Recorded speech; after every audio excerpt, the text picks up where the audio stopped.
الحمد لله رب العالمين والصلاة والسلام على سيد المرسلين أما بعد فأعوذ بالله من الشيطان الرجيم بسم الله الرحمن الرحيم الصلاة والسلام عليك يا رسول الله وعلى آلك وأصحابك يا حبيب الله الصلاة والسلام عليك يا نبي الله وعلى آلك وأصحابك يا نور الله.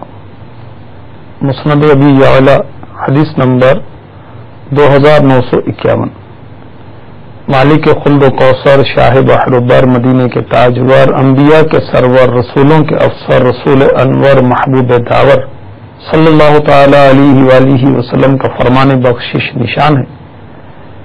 اللہ عز و جل کی خاطر آپس میں محبت رکھنے والے جب باہم ملیں یعنی آپس میں ملیں اور مصافحہ کریں یعنی ہاتھ ملائیں اور نبی صلی اللہ علیہ وآلہ وسلم پر درود پاک بھیجیں تو ان کے جدا ہونے سے پہلے دونوں کے اگلے پچھلے گناہ بخش دیے جاتے ہیں. تو میٹھے میٹھے اسلام بھائیوں مدنی چینل کے ناظرین یہ عادت بنائیے کہ جب بھی مسلمان بھائی سے ہاتھ ملائیں تو سلام کرنا چاہیے اور اس کے بعد درود شریف پڑھیں اور مغفرت کی دعا بھی دینی چاہیے. یغفر اللہ لنا ولکم یا اردو میں کہہ دیں اللہ تعالیٰ آپ کی میری مغفرت فرمائے اپنی مادری زبان میں جس میں چاہیں کہیں. صلو علی الحبیب صلی اللہ تعالی علی محمد وعلی آلہ وصحبہ وبارک وسلم. مجموع الزوائد حدیث نمبر 5937. حضرت سیدنا حسن بن علی رضی اللہ تعالی عنہما سے روایت ہے نور کے پیکر تمام نبیوں کے سرور دو جہاں کے تاجور سلطان بحر و بر صلی اللہ تعالی علیہ وآلہ وسلم نے فرمایا جو ثواب کی امید پر خوش دلی سے قربانی کرے تو وہ قربانی اس کے لیے جہنم سے حجاب ہوگی. صلو علی الحبیب صلی اللہ تعالی علی محمد وعلی آلہ وصحبہ وبارک وسلم. میٹھے میٹھے اسلام بھائی اور مدنی چینل کے ناظرین، ماہ رمضان مبارک ہم سے رخصت ہو رہا ہے. آخری اشرا جہنم سے آزادی کا. تو جہنم سے آزادی کا ایک عمل یہ بھی ہے کہ اللہ تعالی کی راہ میں قربانی کی جائے. وہ قربانی جو بڑی عید جسے ہم کہتے ہیں بقرعید، یوم النحر بھی جسے کہتے ہیں، 10 ذوالحجۃ الحرام کو کی جاتی، یہ اس کی فضیلت حدیث میں ارشاد ہوئی. تو جو بندہ مومن ثواب کے لیے خوش دلی کے ساتھ قربانی کرے گا تو یہ قربانی جہنم سے حجاب ہو جائے گی، پردہ ہو جائے گی، روک ہو جائے گی. اللہ تبارک و تعالی ہمیں نار جہنم سے امان عطا فرما دے. آئیے اللہ تعالی کی بارگاہ میں دعا کیے لیتے ہیں. نار جہنم سے تو بچانا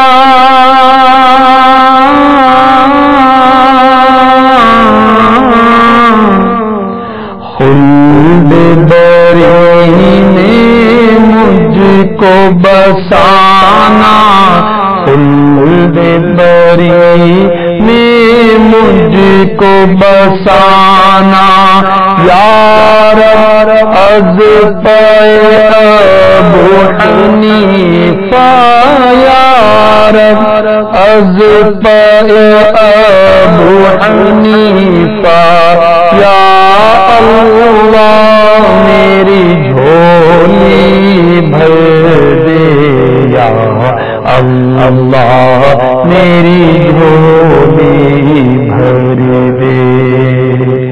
آمین.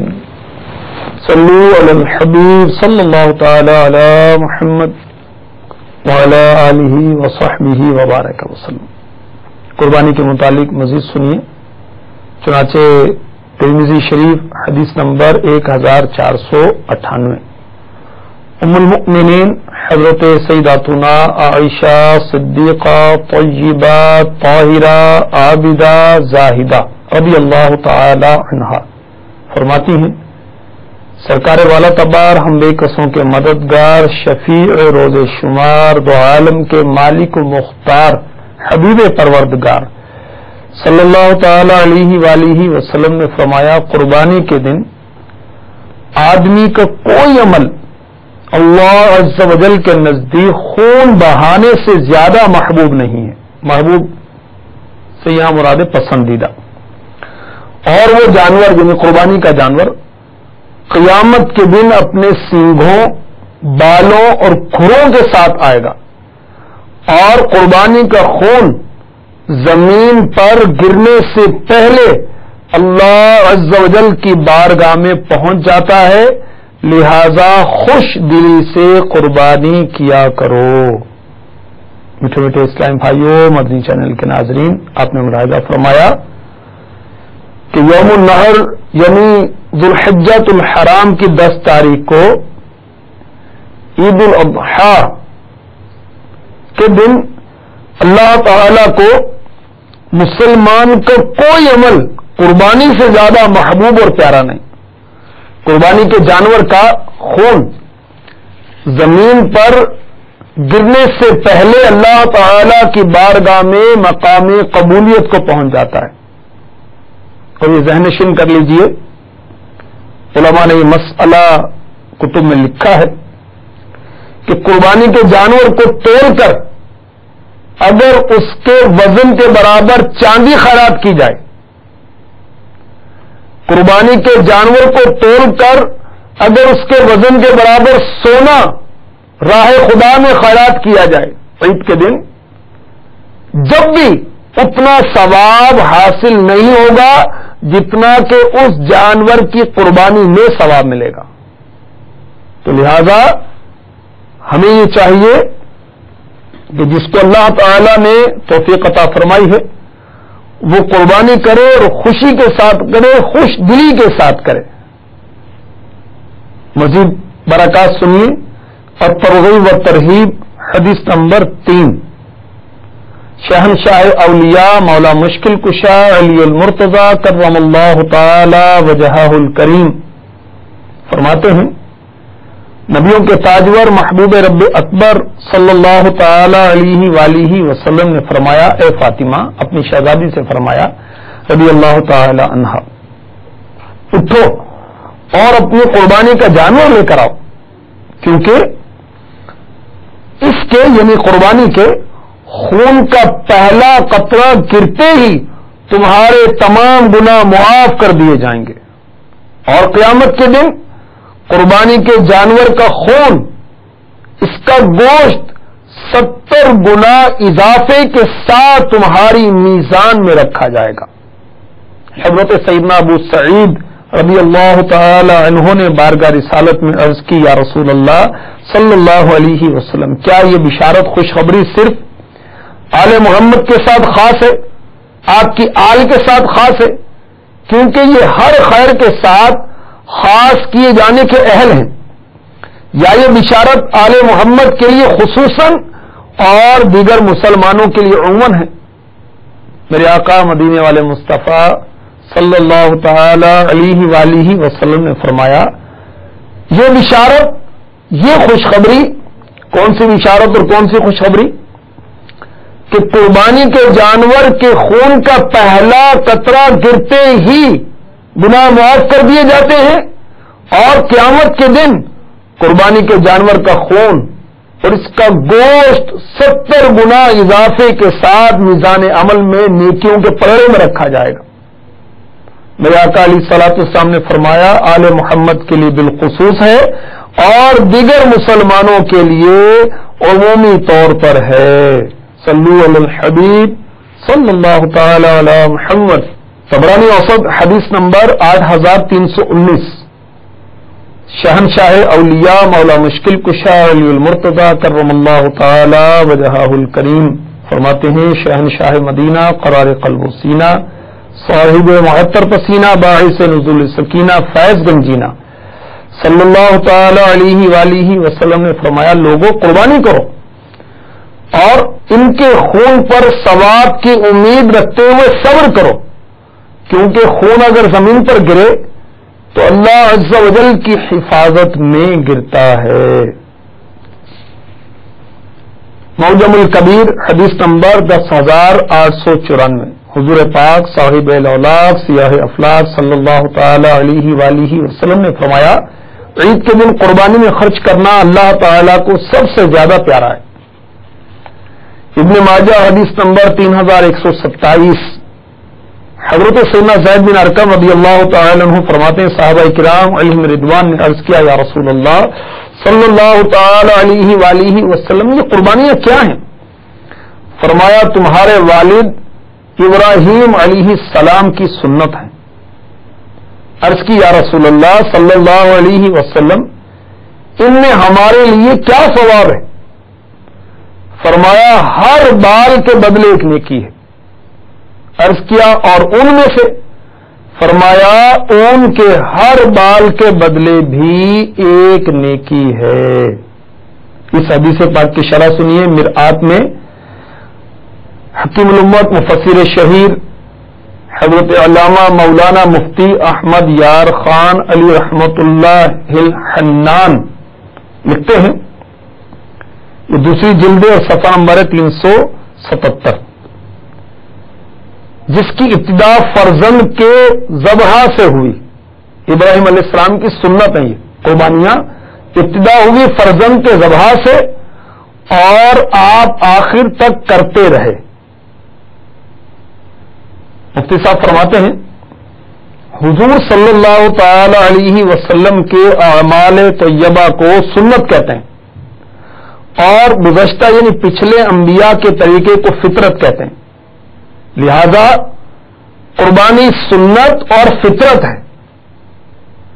لکھتے ہیں پوچھنے والوں کو خیال یہ ہوا کہ اون کے بال تو بہت زیادہ ہوتے ہیں، اتنی نیکیاں ایک قربانی میں کیسے مل جائیں گی؟ جواب کا خلاصہ یہ ہے کہ دینے والا بڑا کریم ہے، وہ اپنے کرم سے اس سے بھی زیادہ دے تو کون اسے روک سکتا ہے؟ مفتی صاحب لکھتے ہیں اس سے معلوم ہوا قربانی کی بجائے قیمت یا بازار سے گوشت خرید کر خیرات نہیں کر سکتے، کیونکہ پھر ثواب کے لیے بال کہاں سے آئیں گے؟ صلو علی الحبیب صلی اللہ تعالی علی محمد وعلی آلہ وصحبہ وبارک وسلم۔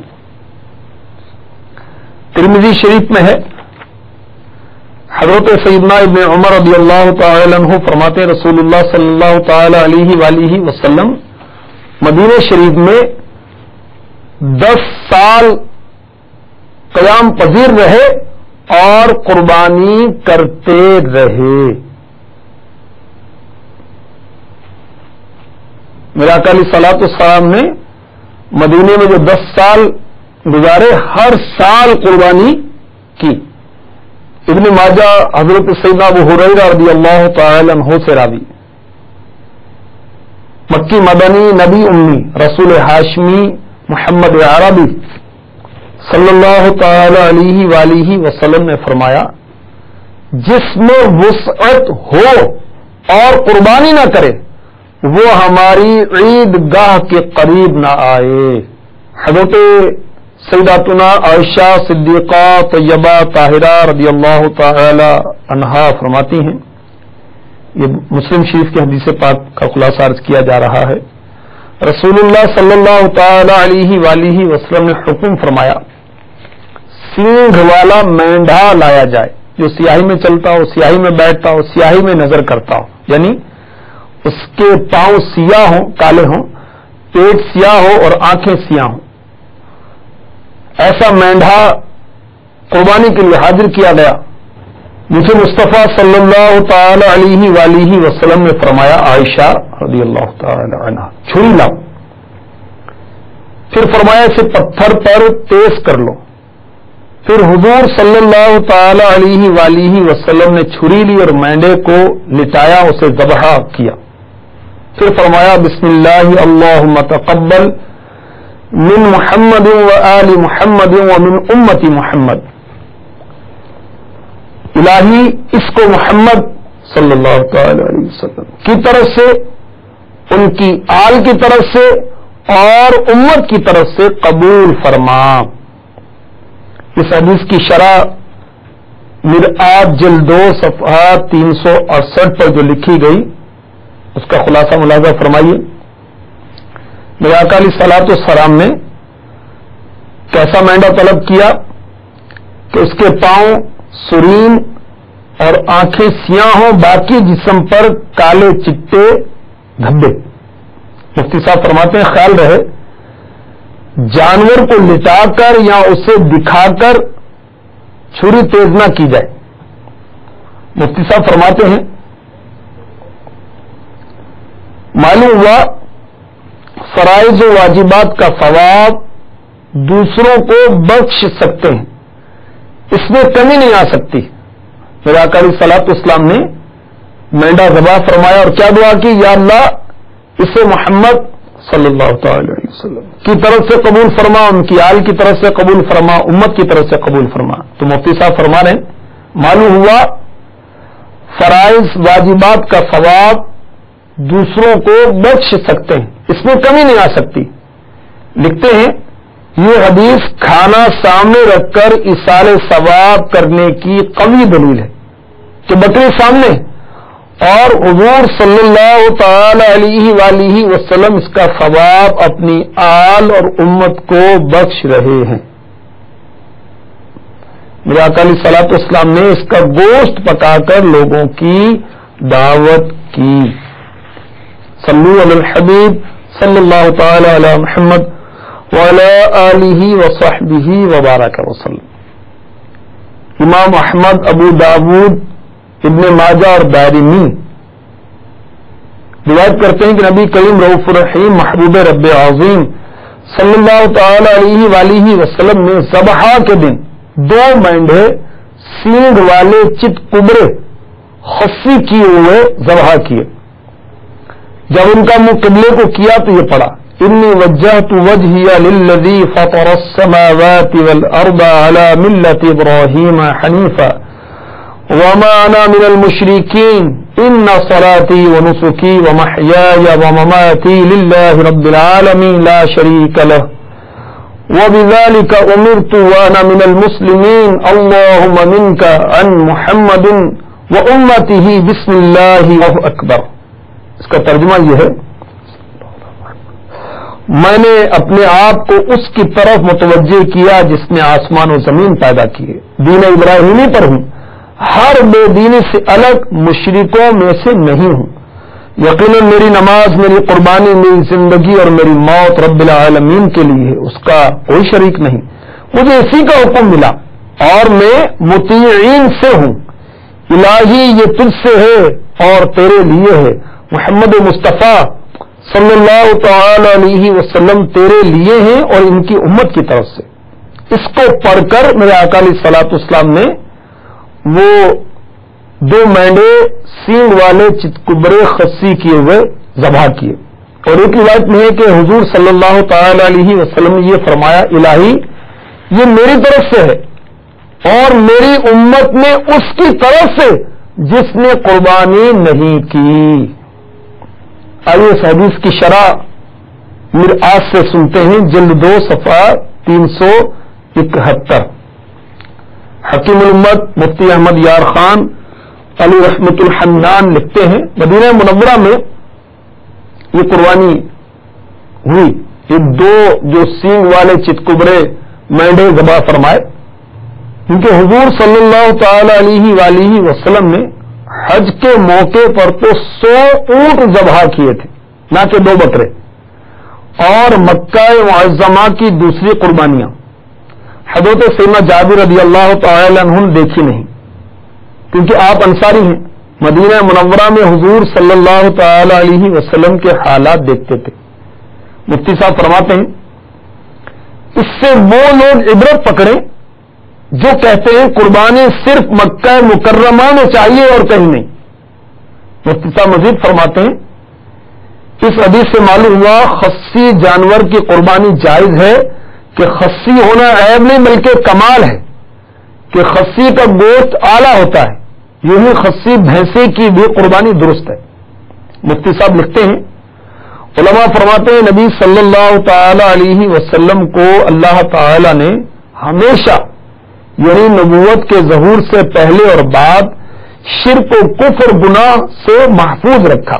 آپ صلی اللہ تعالی علیہ وسلم اول عمر ہی سے عابد تھے، زاہد تھے، کسی عبادت میں کسی دوسرے نبی کی اتباع نہ فرمائی، بلکہ ظہور نبوت سے پہلے دین ابراہیمی کی عبادتیں کرتے تھے جو اسلامی عبادات کے مطابق تھی۔ جب حضور صلی اللہ تعالی علیہ وسلم پر پہلی وحی آئی تو حضور صلی اللہ تعالی علیہ وآلہ وسلم غار حرا میں اعتکاف و عبادات کر رہے تھے۔ یہ قرآن کریم کی آیت ہے جسے حضور صلی اللہ علیہ وسلم نے ہمیشہ نماز شروع کرتے وقت اور قربانی کرتے وقت پڑھا۔ یہاں نسک سے مراد قربانیاں ہیں، ورنہ اس موقع پر یہ آیت پڑھنا درست نہ ہوتا۔ مفتی صاحب مزید فرماتے ہیں، اس سے وہ لوگ عبرت پکڑیں جو کہتے ہیں قربانی کا ثبوت قرآن سے نہیں۔ اس آیت کی تفسیر وہ آیت ہے فَصَلِّ لِرَبِّكَ وَانْحَرْ، یعنی خدایا عز و جل یہ قربانی تیری توفیق سے ہے، تیرے راضی کرنے کے لیے کر رہا ہوں، اسے میرے اور میری امت کی طرف سے قبول فرما۔ یعنی تا قیامت فقرائے امت کی طرف سے میری یہ دوسری قربانی ہے۔ مفتی صاحب فرماتے ہیں اب عمرائے امت کو چاہیے، اس امت کے وہ لوگ جنہیں اللہ تعالی نے مال دیا ہے، کہ حضور صلی اللہ تعالی علیہ وسلم کی طرف سے بھی قربانی کیا کریں۔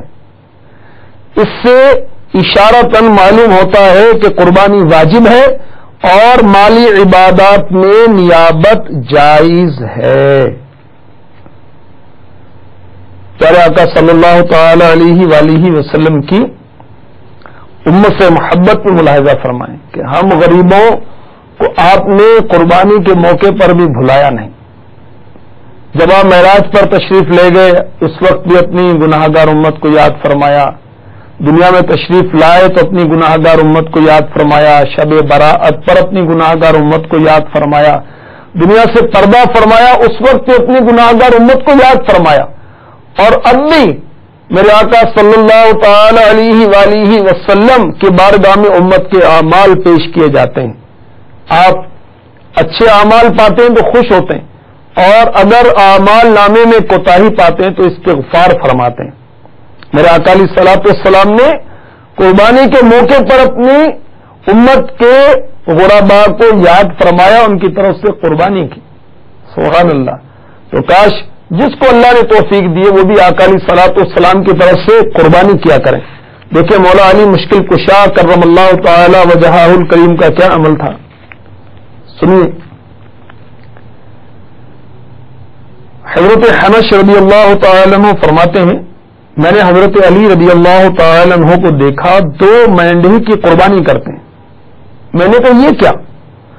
فرمایا رسول اللہ صلی اللہ تعالی علیہ وسلم نے مجھے وصیت فرمائی تھی میں حضور کی طرف سے قربانی کروں صلی اللہ تعالی علیہ وسلم، لہذا میں حضور صلی اللہ علیہ وسلم کی طرف سے قربانی کرتا ہوں۔ مفتی صاحب اس کی شرح میں مرآت میں فرماتے ہیں ظاہر ہے حضرت علی رضی اللہ تعالی عنہ 3 بکرے قربانی کرتے تھے، 2 حضور انور صلی اللہ تعالی علیہ وسلم کی طرف سے اور 1 اپنی طرف سے۔ لکھتے ہیں اس سے معلوم ہوا بعد وفات مرحوم کی طرف سے قربانی دینا جائز ہے۔ میت کی قربانی کرے تو خود بھی کھائے اور فقیر و امیر سب کو کھلائے۔ حضور انور صلی اللہ تعالی علیہ وسلم کے نام کی قربانی تو تبرک ہے، مسلمان برکت کے لیے کھائیں۔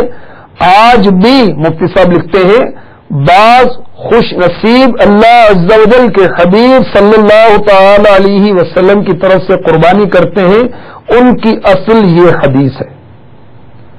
تو میرے آقا علیہ الصلوۃ والسلام نے امت کی طرف سے قربانی کی، تو جس چیز کو اللہ تعالی نے توفیق دی ہے وہ سرکار علیہ الصلوۃ والسلام کی طرف سے قربانی کیا کرے۔ اعلی حضرت رضی اللہ تعالی عنہ آقا علیہ الصلوۃ والسلام کی طرف سے قربانی کیا کرتے تھے۔ امیر اہل سنت کو بھی ہم نے دیکھا ہے کہ آپ بھی سرکار صلی اللہ تعالی علیہ وآلہ وسلم کی طرف سے قربانی کیا کرتے ہیں۔ صلو علی الحبیب صلی اللہ تعالی علی محمد وعلی آلہ وصحبہ وبارک وسلم۔ ترمذی شریف کی وہ حدیث پاک جو پہلے بھی بیان کی گئی کہ انسان بقرعید کے دن کوئی ایسی نیکی نہیں کرتا جو اللہ تعالیٰ کو خون بہانے سے زیادہ پیاری ہو۔ یہ قربانی قیامت میں اپنے سینگوں، بالوں اور کھروں کے ساتھ آئے گی، اور قربانی کا خون زمین پر گرنے سے پہلے اللہ تعالیٰ کے ہاں قبول ہو جاتا ہے، لہذا خوش دل سے قربانی کرو۔ اس کی شرح کرتے ہوئے حضرت سیدنا شاہ عبدالحق محدث دہلوی علیہ رحمۃ القوی فرماتے ہیں، قربانی اپنے کرنے والے کے نیکیوں کے پلے میں رکھی جائے گی جس سے نیکیاں بھاری ہوں گی۔ اور حضرت مولا علی قاری علیہ رحمۃ الباری فرماتے ہیں پھر اس کے لیے سواری بنے گی، قربانی کا جانور اس کے لیے سواری بنے گی جس نے قربانی کی، جس کے ذریعے یہ شخص یعنی قربانی کرنے والا بآسانی پل صراط سے گزرے گا، اور اس جانور کا، قربانی کے جانور کا ہر عضو مالک یعنی قربانی پیش کرنے والے کے ہر عضو کا فدیہ بنے گا۔ صلو علی الحبیب صلی اللہ تعالی علی محمد وعلی آلہ وصحبہ وبارک وسلم۔ قرآن پاک میں قربانی کے بارے میں کیا ارشاد ہوا؟ آئیے، نزول قرآن کا مہینہ ہے، آئیے اس کے متعلق بھی سن لیجئے۔ پارہ 17 سورہ حج آیت نمبر 32 ارشاد ہوتا ہے، وَمَن يُعَظِّمْ شَعَائِرَ اللَّهِ فَإِنَّهَا مِن تَقْوَى الْقُلُوبِ۔ ترجمہ کنز الایمان، اور جو اللہ کی نشانیوں کی تعظیم کرتے ہیں تو یہ دلوں کی پرہیزگاری سے۔ حضرت سیدنا مجاہد رضی اللہ تعالی عنہ فرماتے ہیں، وَمَن يُعَظِّمْ شَعَائِرَ سے قربانی کے جانوروں کی تعظیم اور انہیں فربا کرنا یعنی تندرست کرنا، وزندار کرنا مراد ہے۔ پارہ 30 سورہ کوثر کی آیت نمبر 2 مشہور آیت ہے، فَصَلِّ لِرَبِّكَ وَانْحَرْ۔ ترجمہ کنز الایمان، تو تم اپنے رب کے لیے نماز پڑھو اور قربانی کرو۔ اس آیت فَصَلِّ لِرَبِّكَ وَانْحَرْ سے جو مدنی پھول مفتی احمد یار خان علی رحمۃ اللہ الحنان نے عطا فرمائے وہ آپ کی خدمت میں پیش کرتا ہوں۔ فرماتے ہیں، معلوم ہوا کہ نماز بقر عید کے بعد قربانی کرو۔ قربانی اسلامی شعار ہے، اس کے بدلے میں قیمت وغیرہ نہیں دی جا سکتی۔ قربانی صرف مکہ معظمہ زادہ اللہ شرفا و تعظیمہ والوں کے لیے یا حاجیوں کے لیے خاص نہیں، کیونکہ مدینہ پاک میں سرکار صلی اللہ تعالی علیہ وسلم کو قربانی کا حکم ہوا۔ قربانی بعد ہجرت واجب ہوئی۔ میٹھے میٹھے اسلام بھائیوں، مخصوص جانور کو مخصوص دن میں بنیت تقرب اللہ تعالیٰ کا قرب حاصل کرنے کے لیے ذبح کرنا قربانی ہے۔ یہ حضرت سیدنا ابراہیم خلیل اللہ علیہ نبی جنا علیہ الصلاۃ والسلام کی سنت ہے اور اس امت کے لیے باقی رکھی گئی، اور میرے آقا علیہ الصلاۃ والسلام کو بھی قربانی کا حکم ہوا، جیسا کہ ہم نے سورہ کوثر کی آیت میں سنا، فَصَلِّ لِرَبِّكَ وَانْحَرْ۔ صلو علی الحبیب صلی اللہ تعالی علی محمد۔ امیر علیہ سنت کا رسالہ ہے ابلغ گھوڑے سوار، اس میں جو آپ نے مدنی پھول عطا فرمائے ہیں ان میں سے چند مدنی پھول آپ کی خدمت میں پیش کرتا ہوں۔ ہر عاقل بالغ مقیم مسلمان مرد و عورت مالک نصاب پر قربانی واجب ہے۔ عام طور پر یہ رواج ہے کہ پورے گھر کی طرف سے ایک بکرا قربان کر دیا جاتا ہے، حالانکہ صاحب نصاب ہونے کی بنا پر گھر کے کئی افراد پر قربانی واجب ہوتی ہے، ان سب کی طرف سے الگ الگ قربانی کی جائے۔ نابالغ کی طرف سے اگرچہ قربانی واجب نہیں مگر کر دینا بہتر ہے اور اجازت بھی ضروری نہیں۔ بالغ اولاد یا زوجہ ان بچوں کی امی کی طرف سے قربانی کرنا چاہے تو ان سے اجازت طلب کرے، اگر ان سے اجازت لیے بغیر کر دی تو ان کی طرف سے واجب ادا نہیں ہوگا۔ اجازت دو طرح سے ہوتی ہے۔ نمبر 1 صراحتاً، واضح طور پر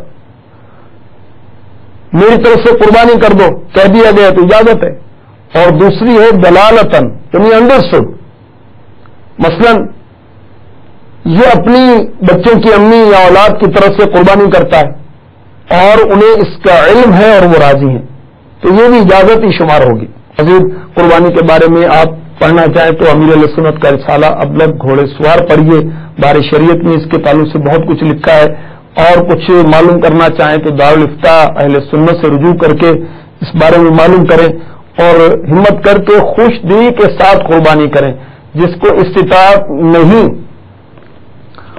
وہ جو مالدار نہیں، جن کے پاس بہت مال نہیں ہے، اگر غریب آدمی بھی قربانی کرے تو اس کے لیے بھی سعادت کی بات ہے۔ اللہ تعالیٰ ہمیں توفیق عطا فرمائے، ماہ رمضان کی ہماری ٹوٹی پھوٹی عبادات قبول فرمائے، نار جہنم سے ہمیں امان عطا فرما دے۔ آئیے دعا کر لیتے ہیں۔ نار جہنم سے تو بچانا،